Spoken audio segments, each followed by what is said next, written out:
Finalmente sucedió. 9 años de historia han concluido, y es momento de hacerse la pregunta más importante.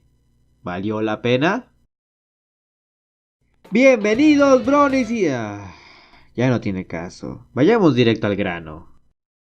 Dejemos algo muy en claro. Es muy difícil, casi imposible, que el final de una franquicia exitosa logre complacer a todos. Si bien muchos han logrado dar un cierre que complazca a la gran mayoría de sus seguidores, siempre habrá algunos que se encuentren algo que no les termine de convencer. Pero creo que hay que comprender cómo calificar un final funcional para poder decir si es efectivo. Ojo, decir funcional no significa decir bueno o satisfactorio. En los casos más recientes puedo decir que un final efectivo tiene dos variantes: utilizar todos o la mayoría de los elementos que la historia presentó y darle un cierre a sus personajes. Quizás no uno bueno, pero un cierre a fin de cuentas.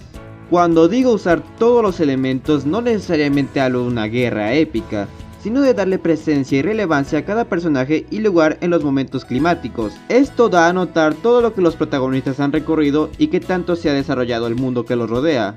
Aunque siendo honestos, una batalla sí es la forma más épica de darle uso a esto. Y darles un cierre a los personajes es mostrar o dar a entender cómo será su vida durante o después del final de la historia. E independientemente de que este sea del agrado del público, cumple su función. Un show más es un claro ejemplo de esto, pues a pesar de la muerte de cierto personaje carismático, podemos presenciar la vida del resto y cómo esto se desarrolla en el paso del tiempo. Podríamos decir que el salto en el tiempo es la manera más cómoda de llevar a cabo este punto. Otro ejemplo sería el final de Voltron, que a pesar de que entiendo que a muchos no les agrade porque se queda corto, sí cierra la travesía de los personajes, así que podríamos decir que cumple, por lo menos en parte.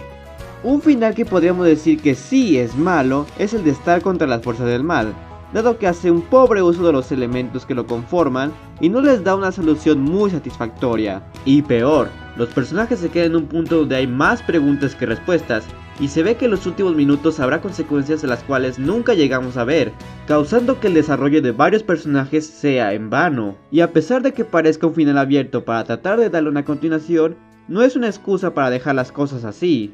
No porque haya una conclusión no significa que no habrá más historias. Hora de Aventura es un ejemplo de eso. Y he de admitir que cuando la temporada inició y a medida que avanzaba quería tener altas expectativas, pero sabía que si lo hacía iba a terminar decepcionado. Pero creo que lo que se nos entregó es bastante impactante como para ser memorable. Hay que tener en cuenta que el legado de My Little Pony no es similar al de Hora de Aventura o Un Show Más, no porque su trama sea más simple, sino porque su fandom es más sereno y creativo, hablando en general al menos. Y si tuviste la idea de encontrarte un final impactante o dramático como el de estas series, la verdad cometiste un error al hacerlo, pero no te culpo, porque sí tenían los elementos para hacerlo así. El inicio de la temporada, a pesar de que no a todos les guste, yo lo considero muy apropiado, pues nos da a saber que esos villanos no reformados tienen un uso estratégico para esta temporada. Además de que son sus interacciones lo que nos da un sentido de empatía, pero a la vez te recuerdan que siguen siendo villanos, y aunque muchos puedan apostar a que el reformarse sea el camino más creíble para ellos, es bueno dar a entender que no todos tienen que ser buenos, y siempre habrá alguien que sea el malo. Eso incluye al Rey Sombra, que, aunque aprecie verlo de vuelta en pantalla, sí me decepciona un poco, ya que en los cómics haya tenido un mejor desarrollo y conclusión, que obviamente no son tomados en cuenta. Pero de nuevo, es importante dar personajes realmente malos, para que este mundo no se sienta tan suave como puede llegar a verse. Además le hacía falta un villano muerto en la serie, porque la encarcelación no siempre es efectiva. Dentro de la temporada, aunque no todos los episodios son importantes, la mayoría cierra los puntos que ha dejado la serie a la deriva. Bueno, al menos los que necesitaba. Desde los padres de Skuralu hasta el matrimonio de Big Mac y Sugar Bell, todos los personajes que nos han estado acompañando tienen un último desarrollo que, si bien no es un cierre, sí es una idea de cómo será su vida de ahora en adelante. Y debo decir que aunque el final se me hace algo mal armado en cuanto a ritmo, sí es muy congruente. Dejando de lado el giro de Grogar que me parece no daña la historia, hay elementos que pudieron haberse usado para dar un final más épico, pero que no están muy bien usados porque no tuvieron el suficiente tiempo en pantalla. De hecho, me atrevo a decir que debió durar 88 minutos para poder lucirse en su máximo esplendor, Por ejemplo, la batalla final al estilo de Endgame pudo ser 10 veces mejor si hubiese durado máximo 3 minutos. Pero aún así no me molesta lo que se nos entregó porque es un intento bien intencionado de hacer las cosas épicas. Además de que el destino de los villanos, si bien no es lo más esperado, se agradece que no fuese tan predecible. Porque volviendo al punto de antes, es importante que no todos los villanos se reformen.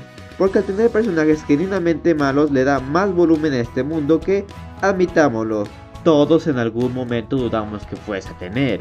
Sin embargo, es el episodio epílogo quien realmente se lleva las palmas, pues cumple el objetivo de cerrar la trayectoria de los personajes, y si bien entiendo que no todos los finales son satisfactorios, son efectivos. Y aunque debo decir que hubiese preferido que este episodio se centrara más en el futuro y no en el presente, entiendo por qué esa decisión.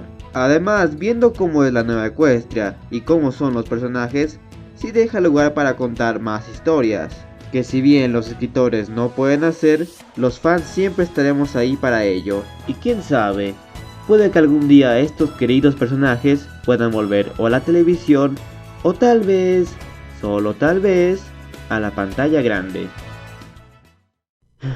Y bueno, es doloroso decirlo, pero parece que aquí termina una gran trayectoria, al menos del lado de una serie.